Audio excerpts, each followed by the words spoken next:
Muy buenas tardes a todos. Estamos arrancando una séptima edición de Dynamo, este streaming de energía que hacemos desde Journal. Como siempre es un placer. Vamos siguiendo un poco la agenda, lo que va aconteciendo, a veces más con foco en el mercado local, a veces con foco en lo que está pasando a nivel internacional. Y justamente en esta semana, o esta semana mejor dicho, lo que marca la pauta de la agenda es lo que está pasando en Medio Oriente. Veníamos de un escenario internacional convulsionado, con una guerra comercial entre Estados Unidos, entre China, y sobre ese escenario se montó una situación bélica muy compleja en Medio Oriente, entre Israel e Irán. Estamos con Julián Gadano, con Juan José Aranguren. Vamos a hacer un Dinamo más chiquitito, pero que queremos tratar de descular y tratar de profundizar un poco hasta dónde ese conflicto puede aterrizar en Argentina y de qué manera hay que tratar de seguirlo.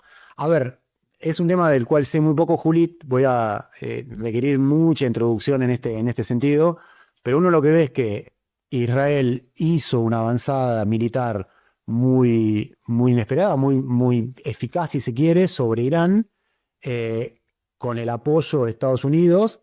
Uno pensó que iba a un escenario bélico de mayor continuidad, hoy parecería estar, no digo apaciguado porque es muy raro, pero, y esto cambia todo el tiempo, pero parecería haber una situación de Irán que no tiene capacidad o músculo para devolver con intensidad esa avanzada israelí norteamericana. Y en el mientras tanto, uno, en ese escenario, uno lo sigue de afuera y decís, bueno, el precio del petróleo debería estar camino a los $100. Vemos que tocó los $80 y en estos días volvió de vuelta sobre los $70, con lo cual Juanjo ahí quiero tratar de entender porque todos los manuales de lectura que uno tiene preparado para leer estas situaciones, evidentemente no están actualizados. Entonces, si tenés que hacer una intro, sobre todo partiendo de una base, el argumento de Israel para avanzar militarmente sobre Irán es denunciar una situación, un proceso de enriquecimiento de uranio de Irán que estaba cerca del 60% y que si podía escalarlo al 80-90% estaría en condiciones de poder llegar a un arma nuclear. ¿Cuánta empiria hay para poder sostener esa situación de que Irán estaba fuera de control o sin el debido control de toda la comunidad internacional? Bien, bueno, interesante pregunta. Déjame poner un poquito en contexto. O sea, la respuesta, adelanto la respuesta y después voy para atrás. Yo creo que hay empiria. Eh, ¿qué significa? Nosotros, yo sé que tenemos un público entendido en general, pero vamos a explicar un poquito qué significa enriquecer uranio. El mineral está, digamos, de la manera en que el mineral está en la Tierra, el mineral de uranio. El uranio es el elemento más pesado que existe naturalmente en la Tierra. Está distribuido en dos composiciones isotópicas diferentes, ¿sí? El uranio que llamamos 235, es una composición isotópica que tiene 235 partículas en el núcleo, y el uranio 238. El uranio 238 llamamos pobre porque el 238 no sirve para la fisión nuclear, no es bueno para la fisión nuclear, no se rompe bien, no sirve. Entonces, cuando vos querés fisión nuclear, lo que se fisiona en realidad es el 235. Naturalmente, en la naturaleza, la proporción del 235 es muy pequeñita, menos del 1%, el resto es 238. Entonces, enriquecer uranio es eso, es aumentar la proporción del 235 en el elemento. Okay. Esto se hace artificialmente en muchos pasos, se hace muy de a poquito, en cascadas, ¿sí? Una central nuclear como las nuestras, bueno, las nuestras son de uranio natural, ni siquiera, pero una central nuclear como las que en general existen en el mundo requiere un enriquecimiento del 5%. Esto es aumentar la proporción del isótopo 235 al 5%. Bien. Para usos médicos, 10, 12, 13, 14%. Más del 20% es difícil para un país explicar que lo tiene para otra cosa que no sea un programa militar. Sobre todo si tenés 500 kilos, como el Organismo Internacional de Energía Atómica declaró que había determinado con alto grado de certeza. De hecho, Irán nunca lo desmintió. Irán reconoce que tiene ese material, pero dice que es para fines pacíficos, etc. Yo no encuentro, ni yo, ni ninguno de los que están analizando el tema con cierta distancia del conflicto, motivos pacíficos para los cuales tenga que tener 500 kilos al 60%. Con lo cual, es lícito que el mundo e Israel sospeche que el final de eso es un programa militar. Esto no significa que necesariamente vayan a tener una bomba nuclear. Primero porque las intenciones del Estado iraní pueden ser otras, pero además porque tener uranio enriquecido al 90%, que es la condición necesaria para un artefacto militar, no, digamos, es una condición necesaria, pero no suficiente. Digamos, tenés que tener otras cosas. Hay que digamos, armar ese uranio, transformarlo en un formato que permita ser metido dentro de una cabeza nuclear como combustible, dentro de un blindaje específico, bueno, un montón de cosas, y además subirlo a un misil, lanzar el misil, un montón de cosas, tener lanzadores apropiados, pero digamos hay cierto consenso en que una vez que Irán, para lo cual le faltaba un mes, tenía 500 kilos al 90%, una vez que Irán tenía eso, en 1 año y medio, 2 años, estaba en condiciones de tener bombas O sea, nucleares. vos decís que Irán estaba a un mes vista o algo parecido de poder llegar hasta ese porcentaje de enriquecimiento cercano al 90% para sí avanzar en la etapa de Sí. fabricación, digamos. Sí, y de paso, aclaro, no expliqué, el grado militar de enriquecimiento es 90%. Irán no tiene eso. Tiene la torta en el horno, pero no levó todavía, digamos. Está un poco cruda, no levó, etcétera. Pero está cerca. Ok. Entonces, ¿qué decisión toma Israel en un contexto de un conflicto que ya estaba lanzado el 7 de octubre? Digo, en dos adversarios históricos y en un conflicto lanzado porque Irán sufre un ataque por parte de un proxy, Israel sufre un ataque por parte de un proxy de Irán que es Hamas. Entonces, en ese contexto, Israel dice, bueno, yo estoy derrotando a los proxies de Irán, asumo que Irán está débil y al mismo tiempo tengo certeza, ¿sí? Es decir, el mundo tiene certeza de que Irán tiene esta cantidad de uranio enriquecido al 60%. Entonces, ¿qué hago? ¿Qué hace Israel? Le ataca las instalaciones que le permiten seguir enriqueciendo. Eso es lo que ocurre. Ahora, cuando vos decís el mundo tiene certeza, la comunidad internacional tiene certeza de que efectivamente tiene ese enriquecimiento del 60%, ¿cuánta apertura había de Irán para poner las instalaciones de enriquecimiento de uranio, Fordow y las otras dos que también forman parte de ese complejo tecnológico de enriquecimiento? O sea, ¿había una asiduidad en las visitas de la OIEA, de los distintos organismos de control? ¿Cómo funcionó eso? No últimamente. De nuevo, pongamos en contexto. Irán, y esto no es trivial, es firmante del Tratado de No Proliferación. O sea, Irán voluntariamente acepta ser parte de una comunidad que se compromete a no proliferar armas nucleares, ¿sí? Y acepta ser la parte de esa comunidad que aceptó estar desarmada. Además, Irán es firmante de los acuerdos de salvaguardias. ¿Qué significa esto? El OIEA tiene básicamente 3 áreas de atención. Safety, security, o sea, lo digo en inglés porque en español dice seguridad radiológica y seguridad física, si querés, y salvaguardias, ¿sí? Que en inglés se dice safeguards, por eso se lo llama las 3 S, ¿sí? Salvaguardias es cuidar que el material sea utilizado para los fines que vos declaraste. Bien. Entonces, en un momento, cuando todavía existían negociaciones para que Irán restrinja su desarrollo, Irán permitía las inspecciones del organismo. Pero lo primero que empieza a denunciar el organismo es que esas inspecciones empiezan a haber dificultadas, que Irán no los deja entrar, etcétera, etcétera. En ese contexto, de todas maneras, utilizando información disponible, probablemente proveniente de los organismos de inteligencia de algunos de los países miembros de la OIEA, Rafael Grossi, nuestro compatriota que es director general del organismo, le informa sobre la base de un informe técnico que está pleno de evidencia cuando vos lees el informe. Es sólido, digamos. Ese informe está bien, es robusto, sí, es robusto. Y él le informa a la Junta de Gobernadores del organismo, que es la que decide, digamos, hacer pública la decisión. No lo hace Rafael Grossi, sino la Junta de Gobernadores del organismo. Si no nos olvidemos que el Organismo Internacional de Energía Atómica es como si fuera una empresa que tiene un board, el board son los países, digamos, ¿no? Sí. Entonces, y además Irán no lo niega. Entonces, ¿qué ocurre ahí? Israel le bombardea las 3, y es bueno aclarar que no bombardeó una central nuclear. Irán tiene una central nuclear y ahí hay uranio irradiado, o sea, hay uranio en actividad, y sería un problema que la bombardeara, pero Israel nunca bombardeó esa central nuclear, Estados Unidos tampoco, porque no es un objetivo militar. Israel ha sido muy quirúrgico en sus ataques, ¿sí? ¿Qué le bombardea a Israel y luego Estados Unidos? 3 instalaciones. La que vos dijiste, Fordo, que es una instalación de enriquecimiento de uranio muy protegida para ataques, que está subterránea, arranca a los 90 metros y termina en 400. Le bombardeó la instalación de Natanz, que es otra instalación de enriquecimiento que ya había sido bombardeada en otro conflicto. Y le bombardea una instalación que es un requisito previo para el enriquecimiento, que es una instalación de conversión, digamos, convierte el U3O8, o sea, el concentrado de uranio, en un gas, ¿sí? Cuya forma es UFC, que es hexafluoruro de uranio. Es un gas muy inestable, complejo de manipular, que es necesario para el proceso de trabajo con uranio enriquecido. Digamos, Okay. ¿no? Para enriquecerlo tenés que meterlo en una centrífuga, lo tenés que llevar a estado gaseoso. Ahí déjame hacer un paréntesis. Cuando uno tiene el sentido común sin saber nada de energía atómica, de uranio y demás, vos decís, bueno, bombardear una instalación nuclear, está muy asociado rápidamente a todos los riesgos y la radiactividad y demás. O sea, es muy fácil irte a ese lugar. ¿Cuál es el riesgo real de bombardear una instalación industrial o instalaciones industriales como estas en términos justamente en esa clave, radioactivos y demás? Mira, el riesgo el riesgo radiológico es mínimo. Mínimo. No quiero decir cero porque nunca es cero, porque yo no sé si no tienen algún material, pero es mínimo. Hay un riesgo químico, por supuesto. Vos estás bombardeando, por ejemplo, cuando bombardearon Isfahán. Bueno, Isfahán es una planta química, ¿sí?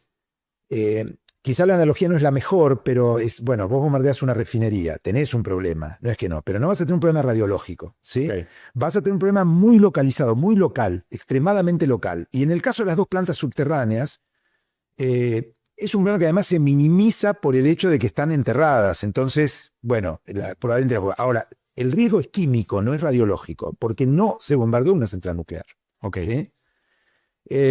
¿Qué le pasa a Israel? Israel tiene, muchísimas capacidades militares, mucho más que Irán, muchísimo más, pero no está en condiciones, por lo menos en un solo golpe, de romper el blindaje de la instalación de Fordo.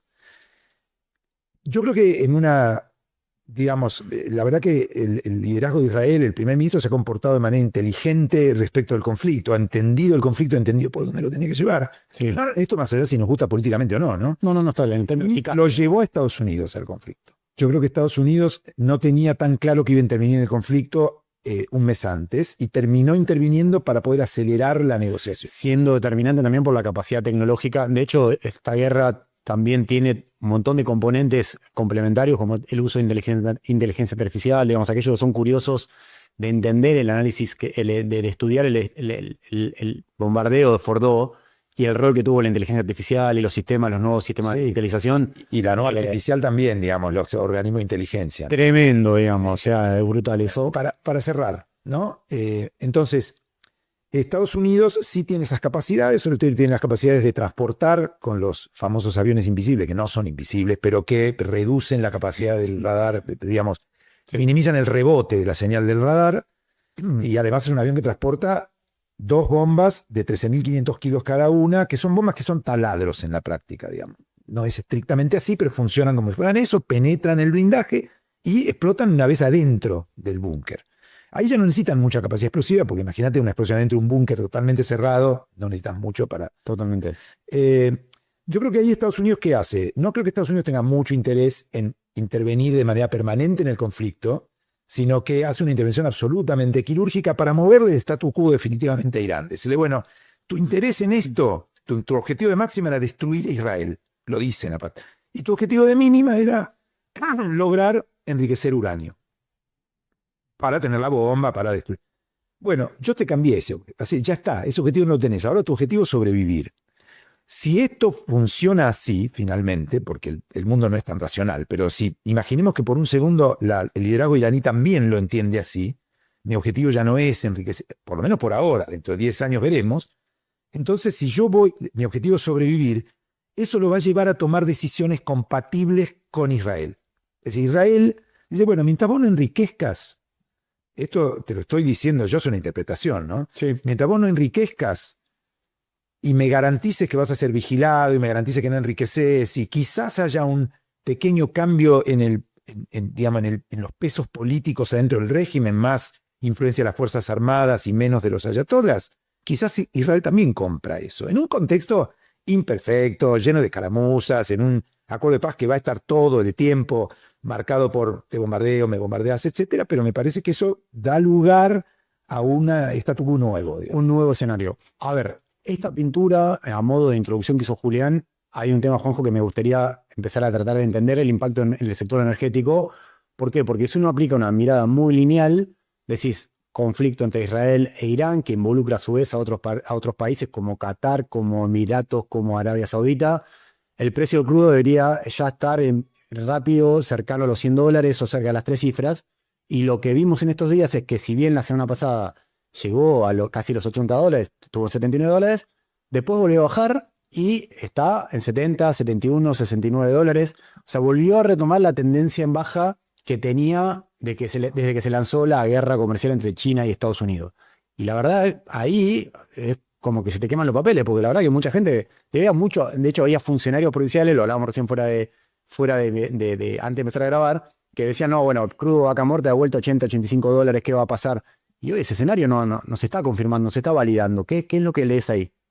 Bueno, primero déjame agregar un comentario chiquito de ingeniero químico, no de politólogo, Sí. para tomar dimensión. Dijo Julián que el uranio es uno de los elementos más densos, metálicos más densos. Tiene 19.000 kilos por metro cúbico. Significa que los 500 kilos entran en un balde de 23 litros. Wow. Quiero aclararlo. Más allá de los elementos de protección que vos puedas tener, los 500 kilos famosos, si no los movieron, porque este es otro tema que también alguien podría preguntarse si están o no están ahí en ese lugar, esos 500 kilos entran en un balde de 23 litros. Punto. Es buenísima la ecuación. A la parte que más conozco, o creo más conocer. Primero, durante el conflicto, Irán siguió bombeando 3,5 millones de barriles por día de petróleo crudo, porque es la base de su economía. Necesita exportar petróleo. Y necesita exportárselo a China, quien es su comprador. Por lo tanto, esa amenaza de interrumpir el estrecho de Hormuz y compañía probablemente es dialéctica, declaratoria o declamatoria. Y por otro lado, el mundo hoy está sobreofrecido de petróleo crudo. Hay una producción del orden de los 104 millones de barriles por día de petróleo, con Arabia Saudita que está produciendo 9,5 y puede producir 13,5, o sea que está regulando el precio, de alguna manera cortando la producción, con un Estados Unidos o un presidente de Estados Unidos que basa su campaña en tener precios baratos de la energía, más allá de la incongruencia de que vamos a ser exportadores a todo lo que da y al mismo tiempo tener precios en el mercado interno barato.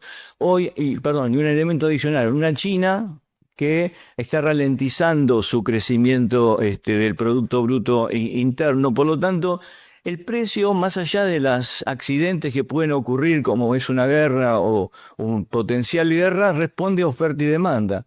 Y de hecho, en este momento está en 68,11 el precio del Brent y 64 el precio del WTI. Habiendo partido de 60 antes de la guerra, subió a 78, 79. En otra época que hubiese habido un mayor ajuste en la ecuación oferta-demanda, se hubiese ido arriba de 100. No ocurrió justamente porque funciona el mercado. Ok, pero hay un componente novedoso. Digo, la guerra de Yom Kippur y demás triplicó el precio del crudo. O sea, cuando a veces se genera una especie de... Pero en ese momento la demanda estaba en los 65, 70 millones y la oferta estaba apenas llegando a la demanda. Hoy tenemos otra cosa adicional, ofertas de energías alternativas. Es decir, hoy no es, más allá de que sigue siendo el energético todavía líder, el petróleo crudo en los sistemas energéticos globales, hoy tenemos otras alternativas que están probando que independientemente del análisis económico que podamos hacer, que están reemplazando, al menos para algunos usos, como es la generación de energía eléctrica, al petróleo crudo. Por lo tanto, hoy tenés más competencia, tenés una oferta que supera a la demanda y tenés una expectativa global de precios más bajos, lo cual obviamente impacta también en nuestro país. Por lo tanto, si alguien en las provincias estaba pensando de que ahora vamos a tener mayores ingresos, creo que tendrían que ser un poco más conservadores. Vamos a ir llegando de a poco a cuánto impacta esta situación en el escenario de inversión en vaca muerta, en el escenario de inversión en Argentina. Quiero desarmar algunas de las cosas que fuiste diciendo recién, muy interesantes. Vos decías recién la posibilidad de cerrar el estrecho de Hormuz, por donde circula cerca del 20% del crudo que se comercializa a nivel global, es una dialéctica, es una narrativa de muy difícil concreción. ¿Podés explicar por qué, digamos? Bueno, primero, lo dice alguien neófito, no soy experto en el tema, pero si tu principal cliente de Irán es China y por ahí pasa el petróleo crudo que va a China, hay un pequeño oleoducto que pasa menos de 1 millón de barriles, claramente no vas a pegarte un tiro en el pie. Por otra parte, no lo puede cerrar solo. Por otra parte, el que vio cómo están las bases militares en ese estrecho de Hormuz, está todo rodeado de bases que son americanas, OTAN, Inglaterra por su parte o Francia, o sea que no existe No hay capacidad real. capacidad real, y China tiene una del otro lado del Golfo Arábigo, o sea, del otro lado de Arabia Saudita. Por lo tanto, me da la impresión que forma parte de otro tipo de guerra que es la de las palabras, como la hace Trump también, ¿no? Es decir, usar su red de Trump social para dar instrucciones o decir que la guerra se llama de los 12 días o que se terminó y que ayer cuando se tiraron algunos bombas después de que él declaró el cese del fuego no me están cumpliendo, forma parte también de una nueva manera de hacer política por las ¿Qué redes. pensás de eso? Porque la verdad, en otro momento, de vuelta, hablando de paradigmas, uno diría, bueno, hay una guerra en Medio Oriente y en el manual de la vieja escuela era, bueno, seamos muy cautos, comunicados por ahí de los organismos de defensa, poca exposición de los líderes políticos hasta que no hay mucha certidumbre para poder hablar. Y hoy ves que de repente la máxima autoridad, el máximo líder político de Estados Unidos, te sigue la guerra casi como, no digo... Como Tenés que pensar, por otro lado, que tiene otra guerra, una guerra, si querés, comercial con China, y hay otro líder mundial que está embarcado en otra guerra, que es cuando decide invadir a Ucrania. Por lo tanto, están ocupados en su patio interno, si querés, de alguna manera. Desde mi punto de vista, el que es más sabio es el líder chino, que los ve pelear, los deja, mientras tanto está conquistando mercados, África, Latinoamérica, etcétera, y controla la cadena de suministros, particularmente de los energéticos, pero independientemente de ello, coincido con lo que dice Julián, creo que acá ha habido una utilización de Netanyahu a Trump, conociendo su estilo, conociendo su patoterismo, su forma de ser, que él arregla el mundo y lo llevó claramente a tomar una decisión, que es el único que la podía tomar, que era la de bombardear o penetrar ese búnker que no tiene otro esa capacidad de hacerlo.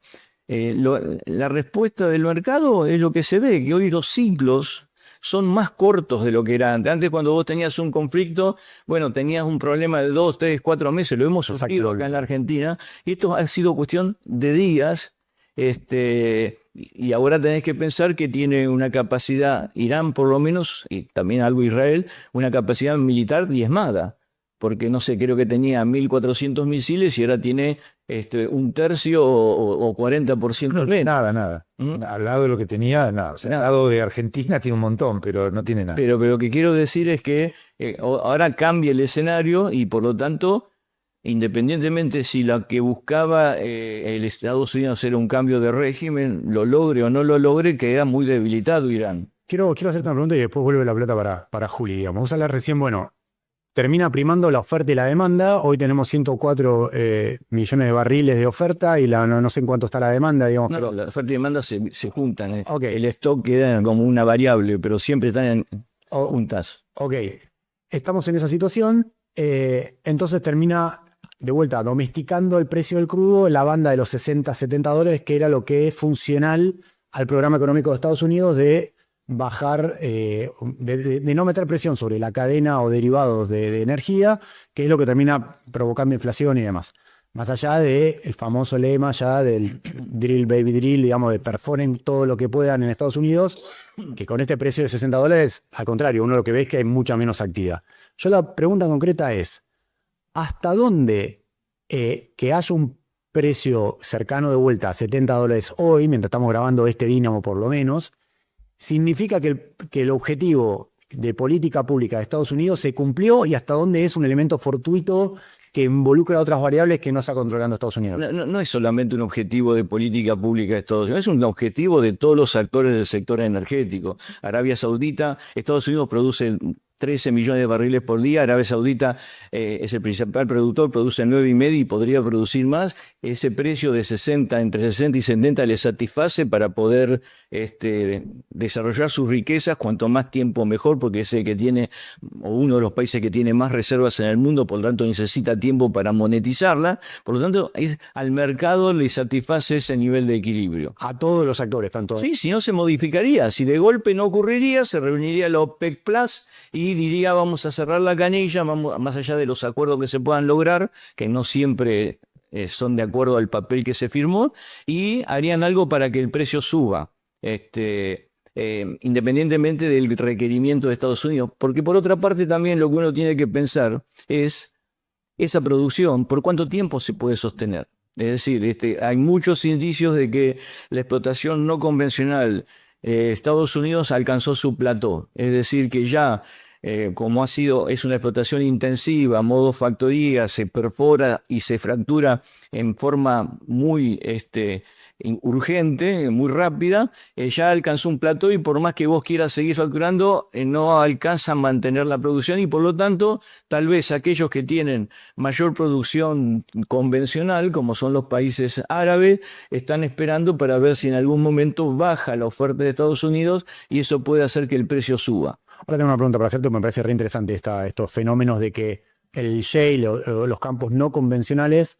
llegan a un momento donde se empieza a interferir la producción y no se puede sostener la producción de determinado núcleo de áreas. No sé si algo de eso nos está pasando en Vaca Muerta, pero ahora volvemos. Ibas a decir algo, Juli, te frené, perdón. No. Un par de comentarios en relación a lo que dijo Juanjo, un poco continuando lo que dijo Juanjo. Fíjate vos, Juanjo recién habló de los precios del mercado del petróleo. No es lo que pasó con el uranio. El uranio pegó un salto enorme. El uranio estaba en aproximadamente $70 la libra antes del conflicto, es decir, antes de este conflicto, ¿no? Y digamos, saltó a $77 la libra, ¿sí? Y se sostuvo ahí, no volvió a bajar. Okay. ¿Por qué? Bueno, primero, en línea con lo que dijo Juanjo, pero al revés, el uranio hoy es un bien sobredemandado, ¿sí? Por diversas razones, pero es sobredemandado, ¿sí? Digamos, ni el mercado del petróleo ni el mercado del uranio son mercados totalmente libres, por supuesto, pero el mercado del uranio es muy sensible a la política porque siempre está el miedo de que se tome una decisión de cerrar el mercado por motivo de seguridad internacional. Entonces, cualquier conflicto en un contexto en el que está sobredemandado, es decir, digamos, para el fin de la década se espera que la demanda de uranio para reactores nucleares solamente sea de 60.000 toneladas al año y la oferta hoy es de 48.000 toneladas. Es decir, si no pasa algo, se van a quemar reservas. Con lo cual el mercado siempre está esperando cualquier cosa que pase, ¡pum!, el precio, ¿no? Entonces yo creo que ahí, al contrario, vamos a tener un mercado, además es un mercado muchísimo más chico que el del petróleo, con lo cual en volumen y en volumen, digamos, y en montos totales que se tradean, con lo cual cualquier cosa lo afecta mucho más. Yo creo que tenemos que esperar precios altos y esto va a impactar, alguna vez lo hablamos, en el mercado local y en la minería local. Sí. Déjame hacerte una pregunta que no me quiero olvidar, que tiene que ver con el estrecho de Hormuz, que antes... Iba a ir ahora con... Ok. Sí. No, Juanjo un poco lo describió, digamos. A mí me parece que justamente cuando yo te dije Irán está solo, tiene que ver, me parece, con lo mismo. Es decir, Irán no puede hacer lo que quiere con el estrecho de Hormuz. Juanjo lo describió, yo estoy de acuerdo, lo veo de la misma manera, pero pongamos el foco en las dos potencias y sobre todo en una que Irán podría tener detrás. Una es Rusia, está entretenida con su propio conflicto, me parece que no, y no le puede dar armas ni apoyar, es más, recibía armamento iraní, o sea que no pasa. Y China es un país, primero, que su interés no está en que haya muchos conflictos. China vive del libre comercio, vos ves, China no está metida en conflictos militares, salvo el mar de China, ¿no? Pero es para otra conversación. En algún momento ahí va a pasar algo, pero no ahora y no impacta en este conflicto. O sea, China en principio no le interesan los conflictos militares porque es el país probablemente más a favor del libre comercio hoy en el mundo y los conflictos militares te complican eso. Totalmente. Y además, porque China tiene intereses muy claros en el estrecho de Hormuz. Es decir, hay bastante información de que China presionó a Irán para que no haga, digámoslo así, locuras en el estrecho de Hormuz, porque China recibe hidrocarburos de Irán y también de Qatar, que pasan por el estrecho. Entonces, a mí me parece que, digamos, si uno pone las cosas, por supuesto, siempre existe un loco que puede tirar algo. El estrecho es como una callecita, una autopista que se transforma en... En términos de soberanía, el estrecho es partido entre Omán e Irán. compartido entre Omán e Irán en partes iguales. O partido Paraná con Uruguay, digamos. Es decir, hay legislación internacional. Son aguas internacionales, no es que sean de ellos. No, claro, no. Son aguas internacionales. No, que vamos a ir. Ahí está la quinta flota. Estados Unidos ahí dando vueltas. Exacto. Entonces, Irán tendría que hacer algo que viola el derecho internacional. Lo pone aún más en una... Hoy Irán, es importante entender esto, porque en algunas entrevistas que me hicieron en algún medio, bueno, pero Irán es loco y va a atacar... Es que está esa idea, Juliano. Claro. Mira el conflicto de Argentina, además. Los países no son ni locos ni cuerdos, son países. Es decir, por supuesto, Corea del Norte, su negocio es ser el loco de la cuadra. Pero Irán no es Corea del Norte, Irán es otra cosa. Irán tiene aliados, vende, compra, necesita vender. El único embargo, la única nervio, digo, el único músculo que cuando vos le tocas a Irán se debilita es la exportación de hidrocarburos. Entonces, si China le está diciendo, no hagas lo primero, que sería una víctima de sí mismo cerrando el estrecho de Hormuz en un contexto que no le sobra el dinero. Y además, China, que su principal aliado es un comprador, digamos, le dice, maestro, no hagas nada porque esto, o sea, a mí me complica muchísimo. Ok. Si uno mira datos, siempre puede haber un loco sacado que tire un misil en el estrecho y pensar que es un estrecho lleno de barcos petroleros. O sea, el daño que puedes hacer es enorme. Pero era difícil pensar que eso iba a pasar, honestamente. Volviendo a la situación del crudo, Juan José, vos decías, yo veo que los fundamentos están dados para que el crudo se mantenga en este plató de 65, 70 dólares. Obviamente que después hay acontecimientos que cambian esa dinámica. Me sorprendió la semana pasada algunas compañías refinadoras moviendo el precio del crudo, aumentando un 5%, un 3%, un 4%. Todavía YPF no tomó una decisión, por lo menos hasta que estamos grabando este programa. Y cuando él lo preguntaba, las refinadoras te dicen, che, ¿por qué no esperar hasta fin de mes? Que es lo que venía ocurriendo. Me dice, no, porque desde mayo hay un cambio en el mercado interno, el mercado del funcionamiento del mercado petrolero en Argentina, donde nosotros ya estamos reconociendo precio internacional, entonces ya seguir vendiendo combustibles a un precio que refleja un precio del crudo de 65 dólares cuando estaba casi 80, es perder plata y el margen de refinación se va a hacer pelota. ¿Qué es lo que lees ahí? O sea, de ese comportamiento, esa conducta. ¿Es verdad que hubo un cambio sustancial en los últimos meses o no lo ves tan claro eso? El precio de los combustibles está determinado por 4 variables: precio del crudo, tipo de cambio, precio de los biocombustibles e impuestos. ¿Correcto? Impuestos están demorados la actualización, todavía falta actualizar todo el año pasado, que fue el año de alta inflación, y el primer trimestre de este año, con lo cual el Ejecutivo, lo creo que alguna vez lo dijo Nico Arceo acá, deja de recaudar 2.500 millones de dólares ADE, todavía tiene para recaudar eso, o sea que ahí está también poniéndole un freno al precio del mercado interno porque tienen un objetivo que es el de mantener la inflación a la baja hasta octubre o septiembre, octubre de este año. El tipo de cambio es libre, por lo tanto, y también está buscándolo plancharlo, pisarlo. Los biocombustibles han aumentado un poco en los últimos tiempos y por lo tanto el refinador tiene la obligación de trasladarlo, tiene la necesidad de trasladarlo al precio, y el precio del crudo en el mercado internacional es volátil, no lo controlamos. Nosotros somos tomadores de precio en Argentina.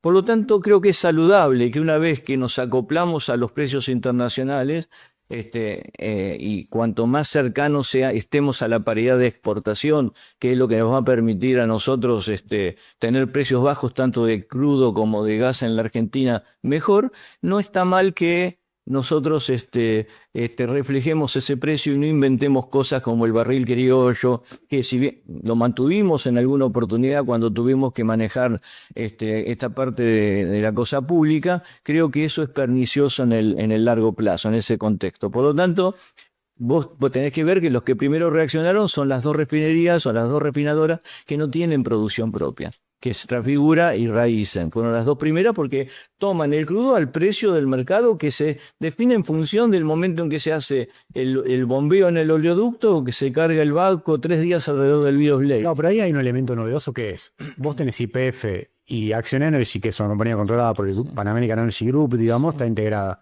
Ahora, lo que ves es que hasta ahora las refinadoras como Raízen, que maneja Shell, y Trafigura con Puma, esperaban lo que hacía YPF porque nadie quería quedar descolgado. YPF, al tener el 55% del mercado, Ocurriendo, va a seguir ocurriendo. Si de golpe YPF no aumenta los precios o de golpe YPF los bajara, va a haber un traslado de la venta de combustibles de Raízen y de Trafigura a YPF, y por lo tanto va a haber un límite en donde los otros días... Esto ocurrió en alguna otra época, historia de la Argentina, en donde hemos tenido diferenciales de precio entre competidores en los 2004-2008 de 10%.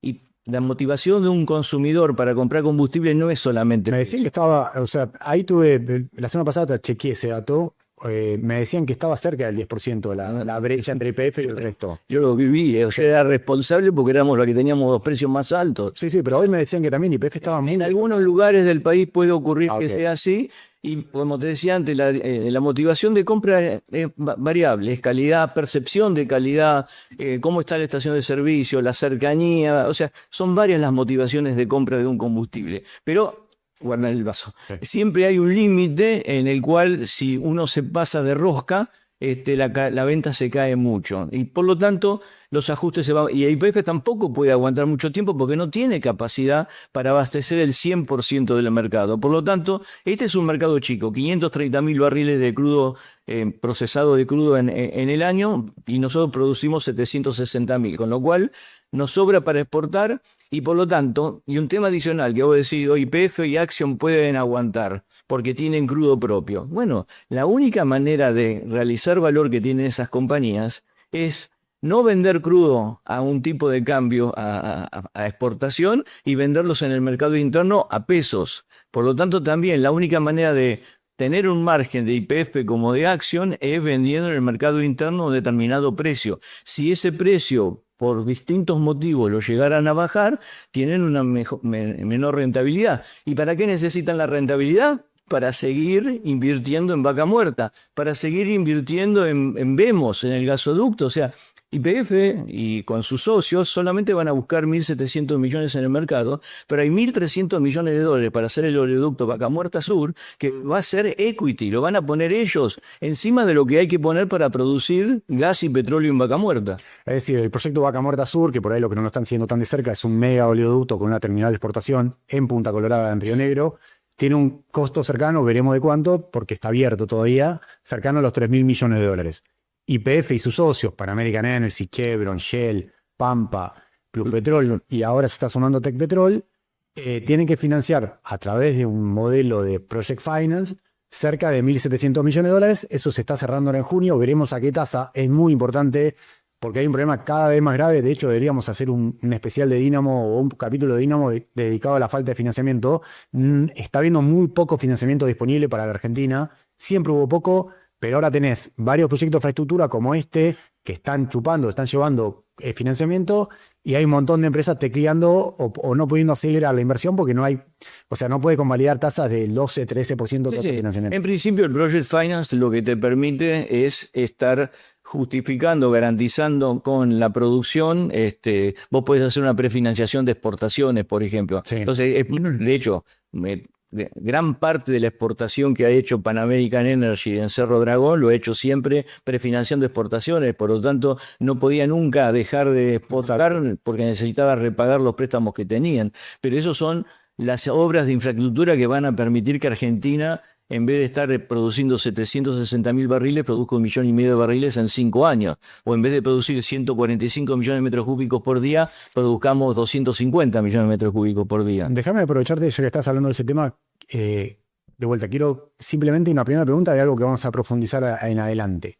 Vos decías recién, existe cierto consenso en Estados Unidos de que los principales puntos de o plays de producción no convencional están alcanzando un pico de productividad. Es decir, seguís perforando pozos, pero esos pozos no te alcanzan para compensar la declinación de la producción, porque hay una interferencia en la producción de un pozo con otro, el fenómeno parent-child, digamos, un pozo que está al lado del otro, es como el hijo. Entonces, bueno, geológicamente tenés interferencia. ¿Hasta dónde no está empezando a pasar algo de eso en la zona, en el hub de Loma Campana, La Amarga Chica, Bandurria? Digo, es algo que se discute, yo sé que es muy técnico esto, pero me interesa, Juanjo, tu opinión de este tema. A mí me cuesta, siendo un opinador, consultor, asesor y compañía, decirle a los que realmente arriesgan su capital qué es lo que tienen que hacer.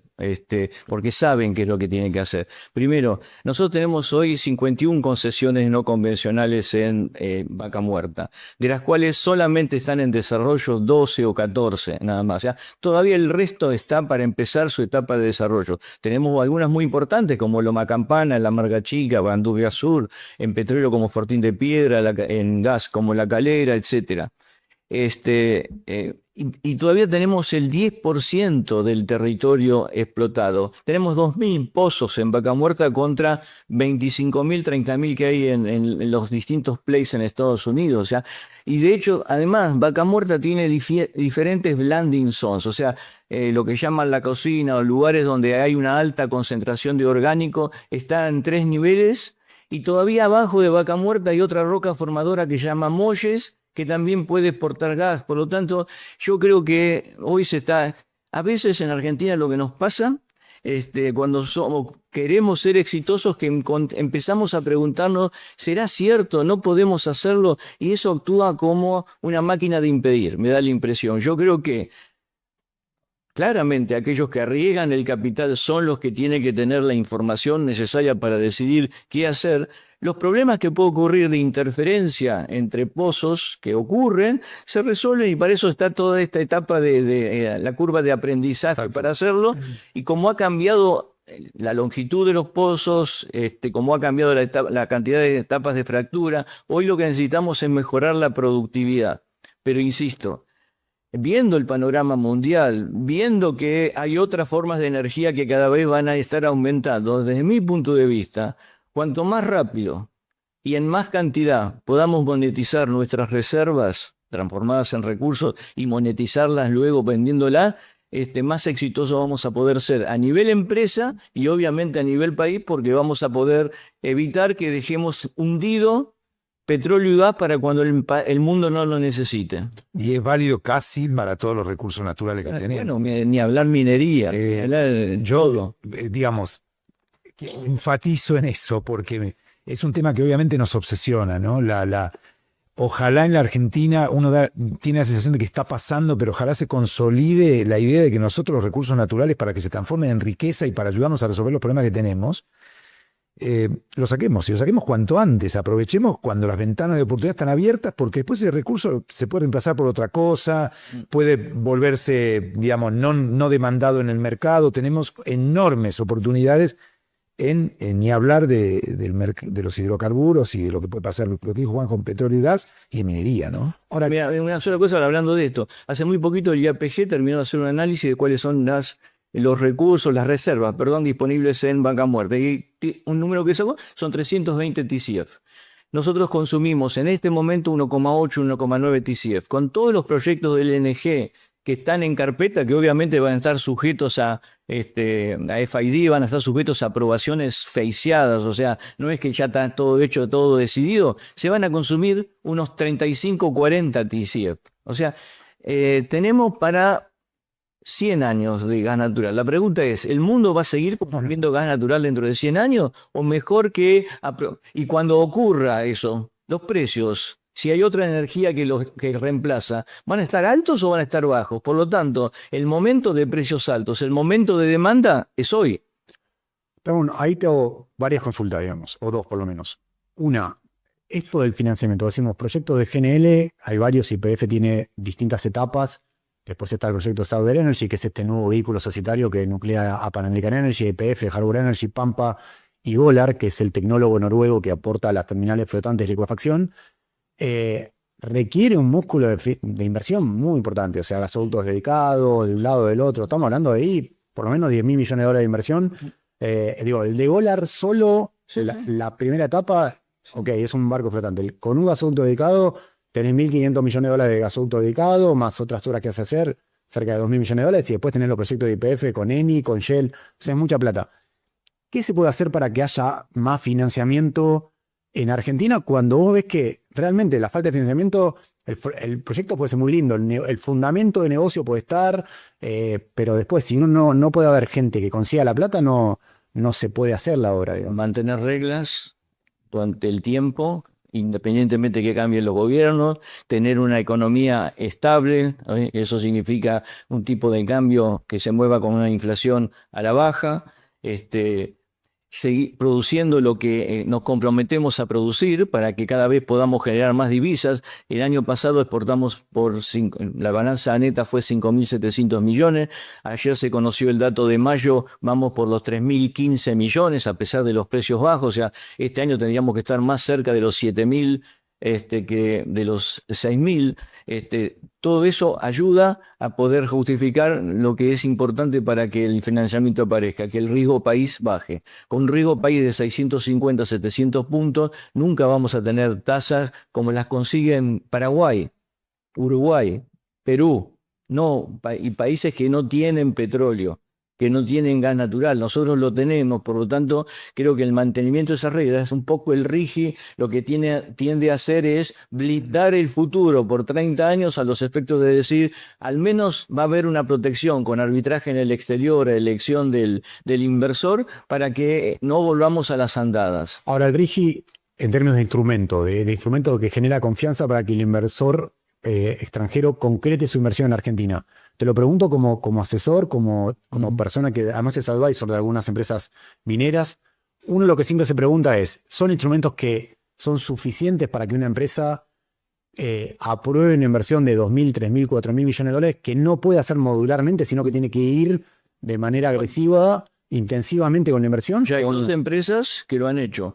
Dos joint ventures que lo han hecho. Southern Energy aprobó su primer módulo, su primer barco, el Episello, Sí. con su puerto y compañía por 3.000 millones de dólares, 2.900 millones de dólares. Pero aparte, la mayor parte de eso es OPEX, digamos, operación y mantenimiento. ¿No? O sea, vos lo podés... No, tenés que hacer un puerto, no es solamente operación y mantenimiento, tenés que hacer un puerto, tenés que hacer un muelle, tenés que conectar la línea, el gasoducto San Martín, que es al principio, después va a venir un... Para mí, que 3.000 millones de dólares involucraban la contratación del barco. No, es todo lo que es la obra de infraestructura. De hecho, eso es lo que... Okay. Acordate, por otra parte, que todo lo que es la explotación onshore de petróleo y gas no está dentro del RIGI, solamente está dentro del RIGI la inversión que yo haga offshore. Sí. ¿No? Y vos dijiste mucho dinero involucrado. En total, cuando uno, en función de los proyectos, el de Golar con el de Southern Energy, y después que de hecho YPF se acopla con una decisión muy inteligente, se acopla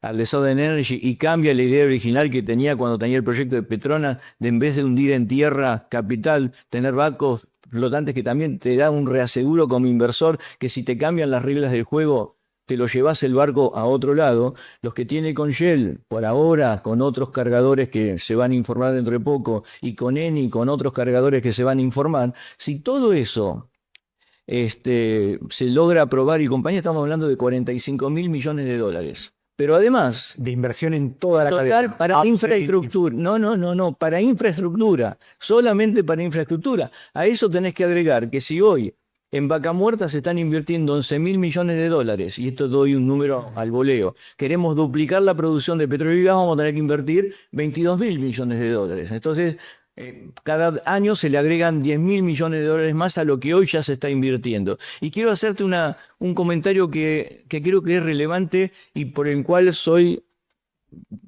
bastante más optimista de lo que normalmente soy.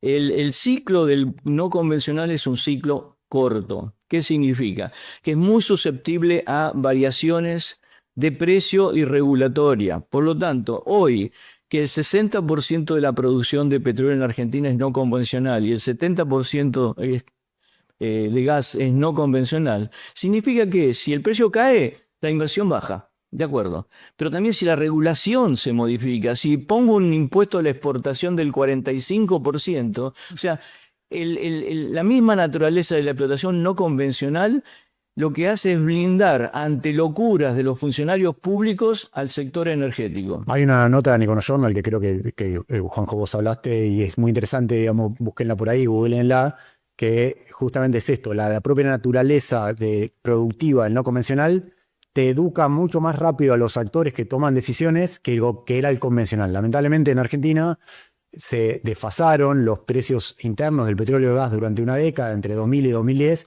y el daño de esa política pública se vio mucho tiempo, o sea, llevó mucho tiempo a noticiarse de los daños tóxicos y nocivos de esa política. Esa producción, hoy en día, al provenir del no convencional, es muy rápido, en un año, en 2 años, vos te das cuenta que no podés joder, perdón la expresión, con algunos temas porque los resultados los ven muy En rápido. 6 meses, lo vimos en la pandemia por otro motivo, por ausencia de demanda. En 6 meses los efectos de un freno en la inversión se empiezan a ver. Y si a vos te falta demanda, bueno, primero cortarás exportación, oferta, perdón, primero cortarás exportación, después afectará al mercado interno y tenés que salir a importar. Sí. No, un comentario sobre el RIGI.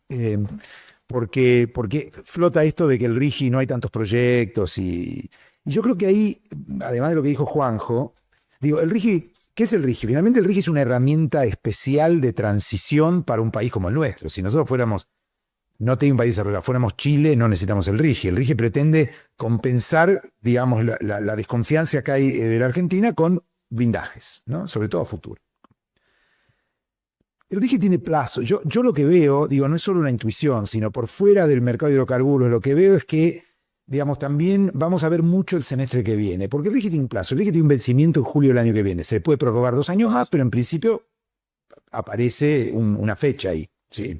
Nadie va a especular con me lo prorrogan, porque tal vez no, digamos, ¿no?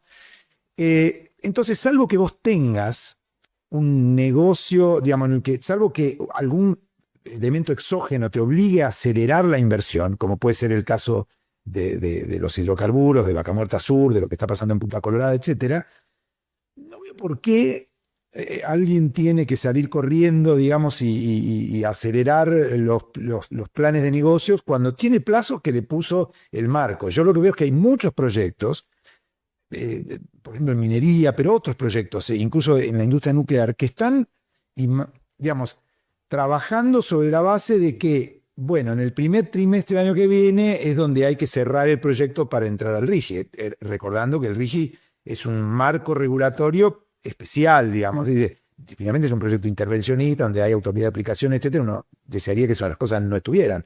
Bueno, entonces yo esperaría un poco, digamos, para entender qué está pasando con el RIGI. Lo que pasa es interesante, porque vos planteás, ok, acá hay un proceso incluso de presentación de un proyecto minero en el RIGI que hay que estudiarlo, no puedes presentar cualquier cosa porque el Estado también después te lo tiene que, Pues, claro, te tiene que voltear, te tiene que voltear. Entonces, ahora, cuando uno ve los proyectos de energía, el Vaca Muerta Sur se presentó, el proyecto del LNG de Golar también se presentó, se está presentando el segundo proyecto, la segunda etapa del proyecto de Southern Energy, hay proyectos de renovable presentados, o sea, había una etapa de maduración de los proyectos de oil and gas o de energía, si se quiere, que en el sector minero, sobre todo pensando en el cobre, que es lo que genera una expectativa de, bueno, si viene la movilidad eléctrica y además la Argentina no tiene producción de cobre, tenemos que jugar un rol ahí. Bueno, pasó un año y todavía no tenés ningún proyecto presentado, lo único que tenés es un proyecto de factibilización, como hemos hablado incluso acá. Entonces, es lógico en algún punto cierta ansiedad ahí. Bueno, se aprovechó el de litio de Rincón Mining. O sea, Río Tinto ya tiene aprobado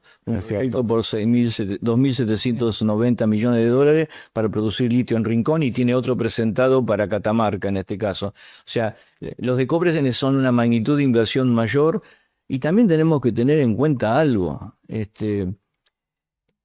En Argentina el que se come con leche ve una vaca y llora. O sea, todavía, ¿por qué tengo que creer que no lo voy a cambiar con otra cosa? ¿Sí? Es una ley, es mejor que un decreto. Me da la alternativa de ir a un arbitraje que yo elijo cuál es la sede, si la Cámara de Comercio, si el CIADI, si la Comisión Permanente de Arbitraje, etcétera. Pero algunos que sus directorios dicen, su casa matriz, dicen, bueno, veamos cómo sigue. Algunos estarán diciendo, veamos cómo le va a Milei en octubre. ¿Qué le pasa? ¿Cómo termina configurándose el Congreso en octubre? O sea, el inversor busca esos reaseguros y ¿qué pasa con la oposición también? Los hechos de estos días también de alguna manera son vistos por el inversor diciendo, bueno, la Argentina va a terminar siendo un país normal, porque cuando sea un país normal, el RIGI no se va a necesitar. Lo que pasa, Jonjo, y me pareció muy interesante además la coyuntura, es la semana Pluspetrol, una de las tres compañías, tres mayores productoras de hidrocarburos del país, organizó una visita para algunos periodistas a Camisea, yacimiento de gas más importante que tiene el país, de Perú, y a su vez que tiene instalada la única planta de licuefacción de gas natural licuado en América del Sur. Sí. Cuando a veces es interesante, se hablan los discursos de no, fíjate Perú, la madurez económica que tiene, que es que pueden los gobiernos cambiar, hay 5 gobiernos que cambiaron en 2 meses y sin embargo la estabilidad macroeconómica del país no cambia, y se habla de esa realidad. Atrás de eso tenés un megaproyecto como Camisea que te produce un montón de gas y que te genera un flujo de exportación de gas permanente que te da una estabilidad en términos de ingreso de divisas al país. Entonces, yo lo que digo es que si Argentina quiere estabilizar algo la macro, va a tener que lograr que todos estos proyectos de 45.000 millones de dólares se concreten. Y si no están alineados toda la fuerza de los actores en términos de público, privado, en tratar de por lo menos cumplir, no sé, el 50% de los objetivos que nos proponemos, por ahí no termina pasando, eso digo, digamos. Primero, es cierto, ha cambiado la política en Perú, pero el presidente del Banco Central está hace 20 años. Es cierto. Y mantiene la política económica, la política monetaria la mantiene él. Segundo, creo que hoy, y empezando con las últimas 4 administraciones, por necesidad y no por virtud, vaca muerta es una política de Estado.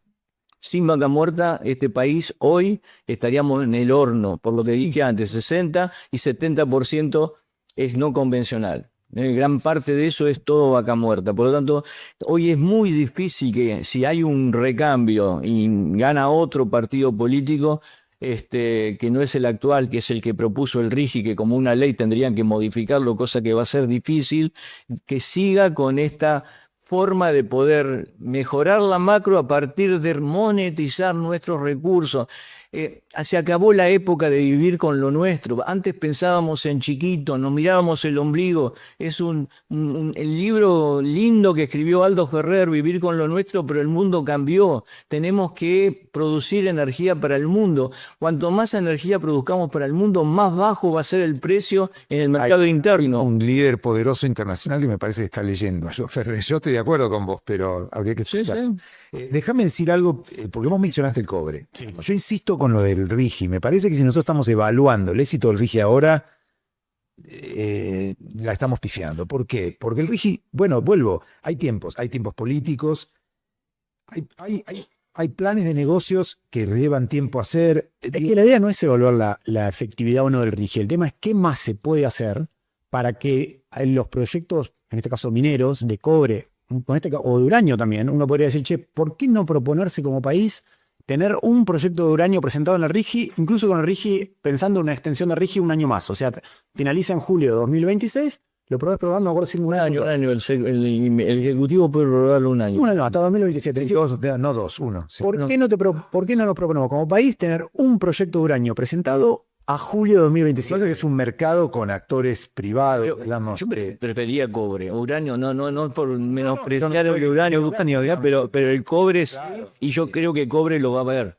Cobre lo va a ver, no tengas duda de que lo va a ver. Sí, 6 proyectos, hay 6. Mara, Agua Rica, Los Azules, Pachón, José María, Taca, son todos proyectos que hoy son de clase mundial. Por lo tanto, alguno de esos va a... Yo te estaba por comentar exactamente respecto del cobre, porque el uranio, por supuesto, lo miro mucho, digamos, pero es más chico, es diferente. Ahora voy a hacer un comentario sobre el uranio, pero cuando vos mirás cobre, digamos, los azules, para tomar uno de los 6 ejemplos que dio Juanjo, hay actividad, no es que abandonaron los proyectos. No, es cierto, entonces, verdad. hay que esperar, son proyectos enormes y me parece que, bueno, si tengo tiempo, ¿por qué no aumento la cantidad de meses en las que la Argentina se está estabilizando, yo, decisor de inversión, ¿no? Y veo qué está pasando, porque el tiempo siempre, en la medida que las cosas no cambian, el tiempo corre a favor. Totalmente. Y el RIGI todavía no venció. Entonces yo, digamos, espero, pero si vos ves lo que está pasando ahí, no son proyectos abandonados, son proyectos que están. Totalmente. Y respecto al uranio, más que un acuerdo, vos fíjate lo que pasa con el uranio. ¿Dónde hay uranio? Históricamente en Mendoza, en Salta y en Chubut. Chubut muy promisorio, porque tiene buena ley, etc. Ahí es muy importante lo que ocurre con las provincias, porque las provincias son las dueñas del recurso. Mendoza y Chubut no terminan de ser claras respecto de el marco legal. Te dicen, bueno, no, pero sin cambiar la ley podemos. Eso no va a salir de ahí hasta que no cambie la ley. Río Negro, que Juanjo y yo tenemos una experiencia con Río Negro y con el mismo gobernador que hoy, pero la realidad es que, digamos, una experiencia de cambio de reglas, ¿no? Pero la realidad es que Río Negro en la minería de uranio ha sido consistente. Y hoy tenés un proyecto privado que está avanzando. Sobre todo, tenés uno de los proyectos de Amarillo Grande, que es Ivana, que está avanzando, que tiene inversión privada y que muy probablemente recurra al RIGI, pero yo te diría que incluso no lo necesita, digamos. En un mercado que está demandado. Es muy chiquitito. Al lado del cobre es así. No, está bien, pero te dinamiza que Pero tenía es un regionales. ejemplo. ¿Dónde está funcionando? En una provincia que no dijo, no, adaptate a mis reglas de juego que son duras, la ley 5001 en Chubut, pero adaptate. No, yo te voy a dar las reglas de juego y no te las voy a cambiar. Y hay inversión privada, ahí no está el Estado, y está funcionando. Se necesita coraje político para poder ir adelante con este tipo de cosas. El ejemplo de Chubut. El Chubut tiene un yacimiento de plata, se llama Navidad, lo tiene la empresa Pan American Silver desde hace 25 años. No lo ha logrado concretar. El actual gobernador, muy a pesar del asesoramiento que algunos le pudimos dar, decidió adherir al RIGI en forma parcial, eliminando dentro de la adhesión la minería a cielo abierto con uso de uranio.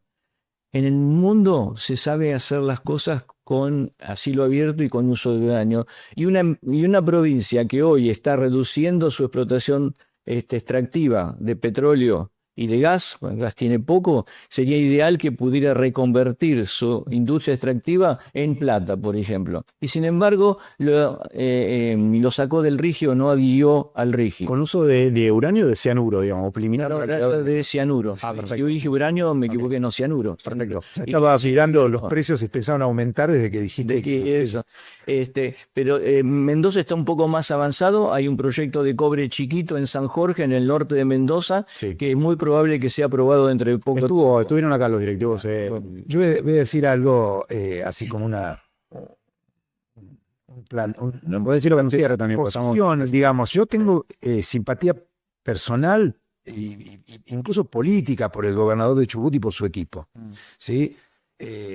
La verdad que creo que es un dirigente político que puede tener mucho futuro en la Argentina. Ahora, tiene que cambiar la ley 5001. Y me lo digo desde lo que Juanjo dijo, el coraje, digamos, ¿no? Es decir, yo sé que es difícil, sé que es complicado, pero la tiene que cambiar. Si no cambia esa ley, y yo estudié el mercado de luz, no lo digo porque se me acaba de ocurrir, estudié el caso Chubut. Sin cambiar la ley es muy difícil.